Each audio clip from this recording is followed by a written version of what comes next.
आइए आज आपको उस जगह से रूबरू कराया जाए जिसे आप सभी ने जेल मंदिर का दर्जा दिया है। लेकिन अपने दिल को जरा मजबूत करके देखिएगा, क्योंकि आज तक तो आपने कभी इस मंदिर को अंदर से देखा नहीं है। तो हो सकता है कि इस मंजर को देख के आप उन यातनाओं और कष्टों का भी अंदाजा लगा पाएं जो हमारे गुरुजी को इस तथाकथित जेल मंदिर में दिए गए हैं और लगातार दिए जा रहे हैं। जिस मंदिर और स्वर्ग की कल्पना करके आप बैठे हैं, वैसा नहीं है जोधपुर जेल। ये गंदगी और घुटन से भरी हुई वो जगह है जहां की मोटी दीवारें भी सांस लेने को तरसती है। इन तस्वीरों को देखकर आप अनुमान लगा सकते हैं कि एक छोटी सी काल कोठरी में, जिसमें सूर्य का प्रकाश और वायु का अस्तित्व भी अपना दम तोड़ दे, उसमें कैसे जी सकता है कोई। जहां पानी की कमी हो, जहां बिस्तर के बगल में ही बदबूदार शौचालय भी हो और उन शौचालयों में बैक्टीरिया और बीमारियों ने अपना घर बना रखा हो, भोजन को कचरे की तरह परोसा जाता हो, जहां गर्मियों में 48 डिग्री का तापमान सहना पड़ता हो, बारिश में गीले बिस्तरों को देख के रात गुजारनी पड़ती हो, सर्दियों की कड़ाकेदार ठंडी सहन करनी पड़ती हो, जहां तानाशाहियों के ताने सुनने पड़ते हो, जहां दिन में त्रास हो और रातें मानसिक तनाव में गुजरती हो, क्या उसे आप स्वर्ग मानते हैं? क्या उसमें आप अपने गुरुजी को देखकर खुश हैं? क्या यह है आपका मंदिर? कौन से भगवान को देखा है आपने ऐसे मंदिर में? कहीं ये हमारी नाकामी को तो नहीं दिखा रहा है कि हम ऐसी बदतर जगह में अपने गुरुजी को छोड़कर उसे मंदिर बनाकर निश्चिंत सो रहे हैं? अब कुछ समझदार लोग कहेंगे कि जहां गुरु निवास करें वही काशी है। बिल्कुल सही बात है, लेकिन आप क्यों नहीं रुकते उस काशी में कभी? क्यों आप अपने अपने घरों में बैठे हो? जिस स्थान की सफाई और स्वच्छता का ही कोई ठिकाना नहीं है, क्यों गुरुजी को ऐसी काशी में छोड़ दिया जहां केवल और केवल गंदगी है, और फिर उसे जेल मंदिर का नाम देकर संतुष्ट भी हो जाते हो? ठीक उसी शुतुरमुर्ग की तरह जो शिकारी को देखकर अपना मुंह रेत में डाल देता है और सोचता है कि सब बढ़िया है। खैर, इन सब बातों को याद रखिएगा, क्योंकि आगे जो मैं आपको बताने वाला हूं उनमें इन सभी हालातों का बहुत बड़ा योगदान है। आज यदि मैं गणना करूं तो लगभग 11 प्राणघातक बीमारियों ने बापूजी को घेर रखा है। मेडिकल रिपोर्ट्स में आपको 9 का ही नाम दिखेगा, क्योंकि 2 बीमारियां या तो घोर लापरवाही के कारण या बुरी नीयत के कारण यहां शामिल नहीं हुई है। उनके बारे में और बाकी सब के बारे में एक एक करके बताता हूं कि कैसे आपके तथाकथित जेल मंदिर द्वारा दी गई ये बीमारियां बापूजी के शरीर को कमजोर बनाकर निचोड़ रही है।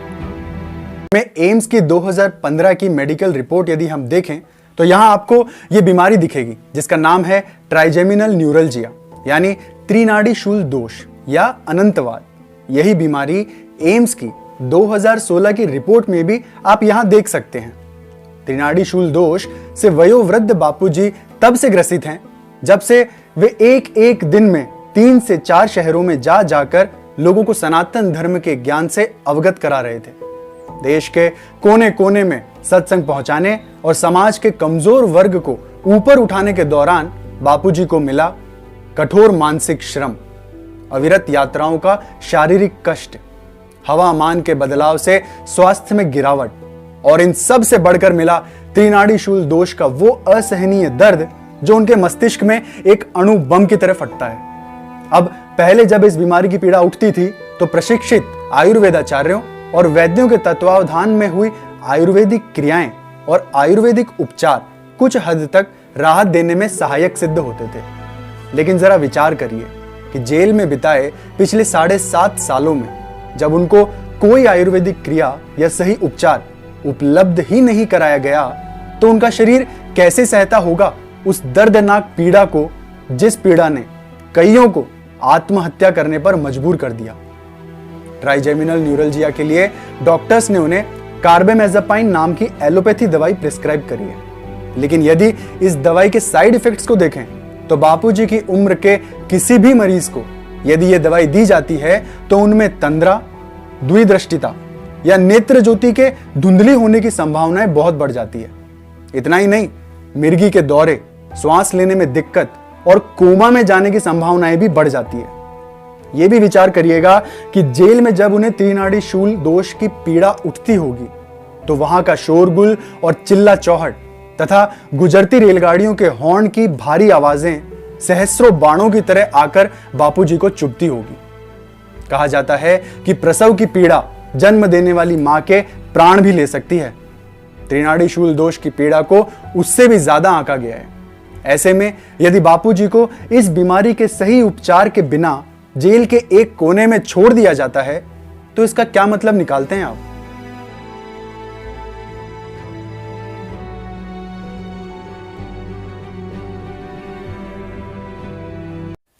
2013 के पहले बापूजी को कोई हृदय रोग नहीं था, लेकिन यदि एम्स की 2016 की रिपोर्ट देखें तो यहां कोरोनरी आर्टरी डिसीज पाया गया है, जो संकेत देता है कि हृदय रोग स्थापित हो गया है। जोधपुर के मथुरा दास माथुर अस्पताल की फरवरी 2021 की रिपोर्ट को देखेंगे तो पता चलेगा कि अब यह बीमारी acute coronary syndrome unstable angina में बदल गई है। अब ये कोई अलग बीमारी नहीं है, ये उसी कोरोनरी आर्टरी डिसीज का एडवांस लेवल है। और इसके बाद जो लेवल आता है वो होता है एक प्राण घातक मेजर हार्ट अटैक। जेल के जिस माहौल को हमने शुरुआत में देखा, उसी माहौल ने पहले 3 साल में दिया कोरोनरी आर्टरी डिसीज, फिर अगले 4.5 सालों में दिया एक्यूट कोरोनरी सिंड्रोम। और यदि अब भी स्थिति को नहीं सुधारा गया तो हो सकता है कि मेजर हार्ट अटैक भी देखना पड़ जाए, और वो कितना भीषण होगा इसका हम सभी अच्छे से अनुमान लगा सकते हैं। एक्यूट कोरोनरी सिंड्रोम के लिए बापूजी को दी गई है एस्प्रिन और क्लोपिडोग्रिल नाम की दवाइयां। इस उम्र में यदि उन्हें ये दवाइयां नियमित रूप से दी गई तो प्रबल संभावनाएं पैदा हो जाती है मस्तिष्क की खून की नस फटकर लकवा होने की। जब मेजर हार्ट अटैक आता है तो थोड़ा ही समय देता है संभलने के लिए। ऐसे में जो जेल प्रशासन बापूजी को हुए माइल्ड हार्ट अटैक के लक्षणों को ही नहीं संभाल पाया और एक अस्पताल से दूसरे अस्पताल भागता रहा, वो कैसे संभालेगा उस अवांछनीय परिस्थिति को? यह सोचना मेरे लिए तो बहुत कठिन है। हो सकता है कि उनके सुध लेते लेते बहुत देर हो जाए। कार्पल टनल सिंड्रोम, इस बीमारी के कारण बापूजी के हाथ में एक प्रकार की सुन्नता बढ़ती जा रही है, जो सामान्य क्रियाकलापों में भी अड़चन पैदा करती है, जैसे किसी वस्तु को पकड़ना या कोई सामान उठाना, जैसे पानी का ग्लास या छड़ी या किताब। सुबह उठकर शौच जाने से लेकर रात को बिस्तर लगाने तक जिस जिस कार्य में हाथ की सहभागिता हो, वो सब कार्य बापूजी के लिए पीड़ादायी है और दिन प्रतिदिन कठिन होते जा रहे हैं। यदि ये बीमारी अपनी चरम सीमा पे पहुंच गई तो हो सकता है कि उंगलियों का संचालन पूरी तरह बंद हो जाए। ऑस्टियोआर्थराइटिस के कारण बापूजी के जोड़ों में एक दर्द सतत बना रहता है। यूं मान लीजिए जैसे कोई 24 घंटे उनके पूरे शरीर में सुइयां चुभाता जा रहा है। ऐसे में उठना बैठना या चलना फिरना बड़ा पीड़ादायी हो जाता है। लेकिन विडंबना जानते हैं क्या है? बापूजी को बिनाइन प्रोस्टैटिक हाइपरप्लेशिया भी है, जिसके कारण थोड़े थोड़े समय के अंतराल में ही उन्हें लघु शंका करनी पड़ती है, और उस लघु शंका में भी बेहद पीड़ा भरी होती है। पूरी तरह से खाली न होने के कारण ब्लैडर इन्फेक्शन की संभावनाएं बढ़ने लगती है और किडनी की कार्य क्षमता घटने लगती है। मतलब एक तरफ तो एक बीमारी चलने नहीं दे रही है, वहीं दूसरी तरफ दूसरी बीमारी बार बार चलने को मजबूर कर रही है। संभवतः हर बार तो शायद वे शौचालय तक पहुंच भी ना पाते हों और इसी कारण कपड़े भी गंदे हो जाते होंगे। रात को वो कपड़े भी बदल नहीं पाते होंगे। हृदय कांप जाए ऐसा दृश्य है ये। इस अनहाइजीन के कारण यूरिन इन्फेक्शन की संभावनाएं भी बढ़ जाती है। खैर, जेल के शौचालय तो वैसे भी इन्फेक्शन के जीवाणुओं से भरे पूरे नजर आते हैं। ये एकमात्र विडंबना नहीं है, ऐसी विडंबनाओं की तो बाढ़ आई है। 2016 की एम्स की रिपोर्ट में एक और बीमारी जो दिखती है वो है सर्विकल एंड लुम्बर स्पॉन्डिलोसिस, जो कि 2021 में मल्टी लेवल पीआईवीडी बन चुकी है, यानी प्रोलैप्स्ड इंटरवर्टिब्रल डिस्क, जिसे हम आम बोलचाल में स्लिप डिस्क भी बोलते हैं। और जानते हैं कि एक समय के बाद यह बीमारी मरीज को ताउम्र बिस्तर से उठने नहीं देती। यदि बापूजी की मेडिकल कंडीशन को देखें तो वो एक समय कब आ जाए कुछ पता नहीं, क्योंकि जिस बीमारी का कोई उपचार ही नहीं हो रहा वो ठीक कैसे होगी। यदि मेडिकल टेस्ट रिपोर्ट को देखेंगे तो पता चल रहा है कि एमडीएम हॉस्पिटल के डॉक्टर्स ने मेडिकल टेस्ट्स में पीआईवीडी को पाया, लेकिन उस बीमारी को डिस्चार्ज नोट में लिखा ही नहीं। तो जाहिर सी बात है कि इसके लिए कोई दवाई भी नहीं दी गई। इसका मतलब तो यही हुआ ना कि बापूजी को पूरी तरह शैय्याग्रस्त करने की तैयारी है। केवल एक बीमारी को ही नजरअंदाज नहीं किया गया है। 2016 की एम्स रिपोर्ट में बापूजी का हीमोग्लोबिन देखें तो वो है 11.70, जबकि होना चाहिए था 17 से 13 के बीच में।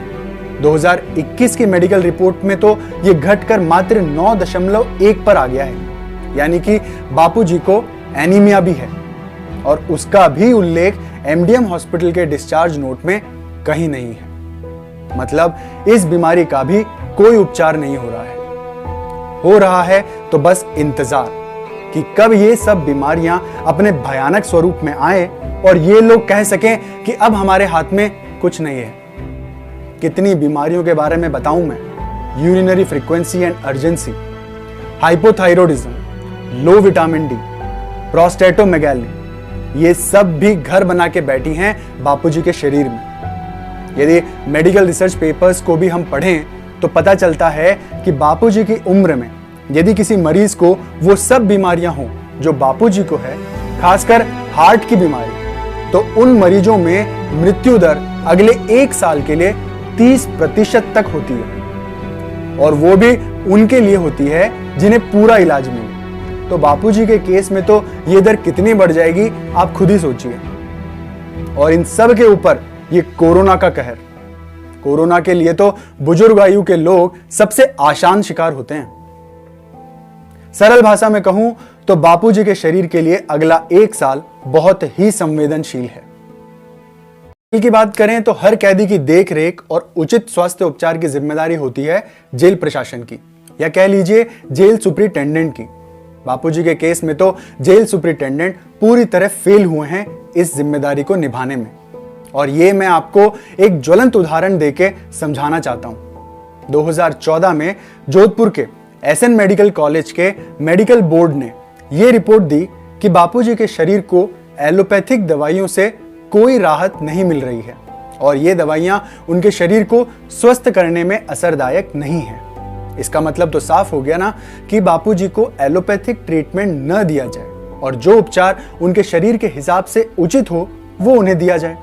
लेकिन नहीं, हर बार स्वास्थ्य बिगड़ने पर जेल प्रशासन ने उन्हें एलोपैथिक ट्रीटमेंट ही दिलवाया, ये जानते हुए कि वो सब इंजेक्शन और दवाइयां बापूजी के शरीर को स्वस्थ नहीं करेंगी अपितु और कमजोर करेंगी। ऐसी कौन सी लापरवाही की गोली खाई है इन प्रशासन वालों ने कि इन्हें किसी के जीवन के मोल का भी आभास नहीं है।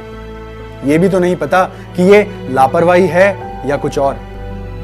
जेल प्रशासन के इन कृत्यों को रोका भी जा सकता था या रोका जा सकता है, लेकिन ये काम बापूजी का नहीं है, उन लोगों का है जिन्हें बापूजी ने अपनी तरफ से आवाज उठाने का प्राधिकार दिया है, जो बापूजी और प्रशासन के बीच की कड़ी है। वैसे तो अधिकांश आश्रम वासियों के समर्पित भाव और उनकी सेवा में तत्परता को देखकर उनके चरण स्पर्श करने को जी करता है। एक मायने में मैं उन पर अपने से ज्यादा विश्वास करता हूं, लेकिन कुछ बहुत ही चंद लोगों के गलत निर्णय आज हम सभी को इस पीड़ादायी परिस्थिति में लाकर खड़ा कर चुके हैं, और इन चंद लोगों के कारण बाकी के सज्जन समर्पित भाई बहनों की छवि कतई नहीं बदल जाती, पर इन चंद लोगों को तो बदला जा ही सकता है। राजू चंडोक जैसे लोग पहले भी हमारे यहां खूब हुए हैं। समय रहते यदि उन्हें पहचान लिया होता तो शायद इतना कुछ न देखना पड़ता, लेकिन आज ऐसे जयचंदों को ढूंढने में देरी क्यों? सिर्फ एक बार के लिए बापूजी की परिस्थिति में आप अपने पिता को रखकर देखिए। क्या तब भी आप ऐसे ही चुपचाप सारा तमाशा देख रहे होते? गुरु शिष्य का रिश्ता तो उससे भी मजबूत रिश्ता होता है। फिर आप मौन क्यों हैं? या सिर्फ मोबाइल पे पड़े मैसेजेस के द्वारा आप आत्मसंतुष्ट हो जाते हैं? यदि अपनी इस कायरता को आप लीला रूपी ओढ़नी से ढकना चाहते हैं तो याद करिए हनुमान जी को, जिन्होंने राम जी की लीला के दौरान अपने कर्तव्यों से पलायन नहीं किया था। वानरों और छोटी गिलहरी ने भी कर्तव्य परायणता दिखाई थी। जब दुगनी शक्ति के साथ काम करने की जरूरत है तब हम प्रमाद में बैठे हैं। श्री रामकृष्ण परमहंस राम सुखदास जी महाराज, जगत गुरु शंकराचार्य जी। इतिहास गवाह है कि महापुरुषों के जीवन में भयंकर से भयंकर बीमारियों का आगमन हुआ है। लेकिन आप जानते हैं अंतर क्या है? अंतर यह है कि उन सब के साथ उनके शिष्य मौजूद थे। सही उपचार भी काफी हद तक उपलब्ध था। क्यों बापूजी को आयुर्वेदिक उपचार नहीं मिल रहा है? क्यों बापूजी के साथ अनाथों जैसा व्यवहार किया जा रहा है? कैसे सही होगा उनका स्वास्थ्य? क्या हम फिर से बापूजी का सत्संग व्यासपीठ से सुन पाएंगे? क्या ये सब सवाल आपके मन में नहीं आते? यदि नहीं आते तो कब आएंगे?